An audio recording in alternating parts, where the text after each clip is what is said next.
warahmatullahi wabarakatuh. Perkenalkan, nama saya Mulyani Talani dengan NIM 131424028. Saya dari kelas 1A dengan program studi manajemen pendidikan dari Universitas Negeri Gorontalo. Baik, di sini saya akan mempresentasikan mengenai perencanaan dalam manajemen pendidikan.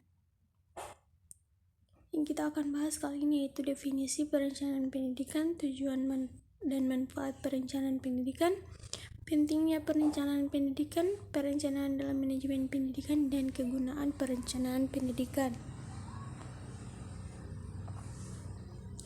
Definisi perencanaan pendidikan. Perencanaan pendidikan adalah suatu proses perumusan kebijakan dan instrumen sekaligus teknik penentuan prioritas.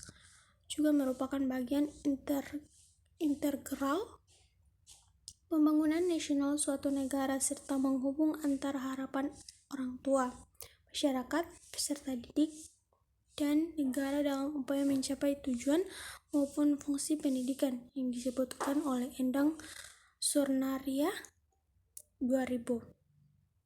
Perencanaan pendidikan merupakan perencanaan pendidikan yang ditentukan oleh cara, sifat, dan proses pengambilan keputusan, sehingga dalam hal ini terdapat banyak komponen yang ikut di dalamnya.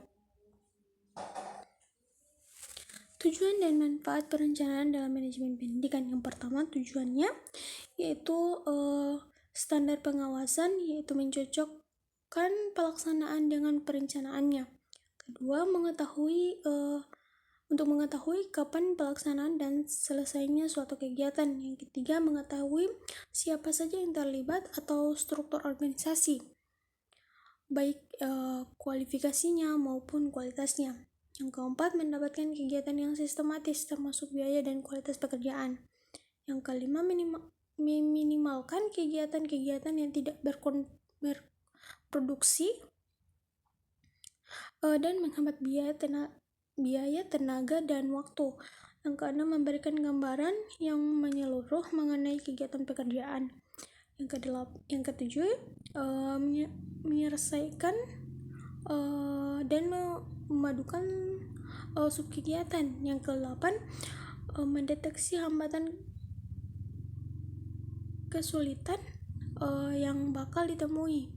Dan yang kesembilan, mengarahkan pencapaian tujuan. Manfaatnya yaitu yang pertama, standar pelaksanaan dan pengawasan. Yang kedua, pemilihan berbagai alternatif terbaik. Yang ketiga, penyusunan skala prioritas baik sarana maupun kegiatan. Yang keempat, penghemat pemanfaatan sumber daya organisasi. Yang kelima, membantu pimpinan sekolah menyesuaikan diri dengan perubahan lingkungan. Keenam, memudahkan dalam berkoordinasi dengan pihak terkait. Yang ketujuh, alat meminimalkan pekerjaan yang tidak pasti. Baik, perencanaan pendidikan itu sangat penting. Yang pertama, dengan adanya perencanaan diharapkan tumbuhnya suatu pengarahan kegiatan, adanya pedoman bagi pelaksanaan kegiatan yang ditujukan kepada pencapaian tujuan. Kedua, dengan perencanaan maka dapat dilakukan suatu perkiraan terhadap hal-hal dalam masa pelaksanaan yang akan dilalui. Yang ketiga, perencanaan memberikan kesempatan untuk memilih berbagai alternatif tentang cara terbaik atau kesempatan untuk memilih kombinasi cara yang terbaik. Dan keempat, dengan perencanaan dapat dilakukan skala prioritas. Yang kelima, dengan adanya perencanaan maka akan ada suatu alat pengukur atau standar untuk mengadakan pengawasan. Dalam perencanaan manajemen pendidikan hendaknya memperhatikan perencanaan, karena perencanaan merupakan awal dari segala aspek yang akan dilakukan dalam manajemen pendidikan. Selain langkah awal, perencanaan merupakan aktivitas untuk memilih berbagai alternatif tindakan yang kesemuanya itu bermuara kepada suatu target yang harus dicapai. Perencanaan dalam manajemen pendidikan merupakan kunci utama dalam aktivitas berikutnya. Aktivitas lain tidak akan berjalan dengan baik bahkan mungkin gagal jika tidak didahului oleh perencanaan. Jika ada perencanaan, maka semua aktivitas dalam pendidikan tidak akan jalan dengan baik, sedangkan lainnya hanya bersifat menjalankan saja. Meskipun demikian, bagian yang lain pun mempunyai peran yang penting dalam mewujudkan tujuan. Menurut Answer 2006, terdapat langkah-langkah dalam perencanaan, yaitu yang pertama, menentukan dan merumuskan tujuan yang hendak dicapai. Yang kedua, meneliti masalah-masalah atau pekerjaan-pekerjaan yang akan dilakukan. Yang ketiga, masalah-masalah atau informasi-informasi yang diperlukan. Yang keempat, menentukan tahap-tahap atau rangkaian tindakan. Yang kelima, merumuskan bagaimana masalah-masalah tersebut akan dipecahkan dan bagaimana pekerjaan itu harus diselesaikan. Yang keenam, menentukan siapa yang akan melakukan dan apa yang mempengaruhi pelaksanaan tindakan tersebut.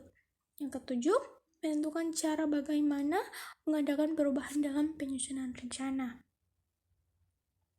Kegunaan perencanaan pendidikan yang pertama, menurut Basu Swasta 1993, perencanaan dibuat yaitu berguna untuk yang pertama, mengurangi ketidakpastian dan perubahan pada waktu mendatang. Tidak berarti rencana yang telah disusun harus dilakukan, tetapi dalam kondisi tertentu mungkin perlu ada penyesuaian-penyesuaian. Yang kedua, mengarahkan perhatian pada tujuan. Perencanaan dibuat sebagai penentu arah pencapaian tujuan. Tujuan inilah yang akan dituju oleh semua anggota organisasi. Mungkin metode atau cara penyampaian berubah-ubah sesuai dengan situasi dan kondisi. Yang ketiga, penghematan biaya. Dengan adanya perencanaan memungkinkan diadakan penghematan biaya. Dan yang keempat, perencanaan pendidikan merupakan sarana pengendalian hasil kerja yang telah dilakukan sulit diukur apabila tidak ada perencanaan terlebih dahulu yang akan dipakai sebagai standar. Baik, hanya itu dari saya. Sekian dari presentasi ini. Bila ada salah kata mohon dimaafkan. Wassalamualaikum warahmatullahi wabarakatuh.